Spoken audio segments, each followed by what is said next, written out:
Here's an update from the law offices of Angius and Terry. You've just purchased your new home. The construction crews have left the premises and everything around you seems perfect. Then you realize it's far from the fantasy home you imagined. Water is seeping in, the stucco is cracking, and your dream home is now a nightmare. You may be wondering if this is a maintenance issue or a construction defect. Sometimes there's a fine line, but generally it's pretty clear. The easiest way to tell is to look at the reserve schedule that the builder put together for your project.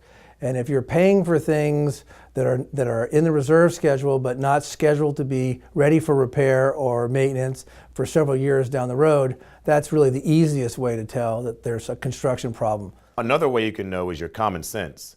If something's not working the way it's supposed to, if you see mold or the roof is leaking, those are obvious indications, and your gut will tell you you've got a problem and it's probably a construction defect. Providing clients with exceptional service and superior legal representation, Angius and Terry LLP is built on the solid bedrock of long-term relationships and client satisfaction. When you have to deal with your builder, they level the playing field. For more information, visit angusterry.com.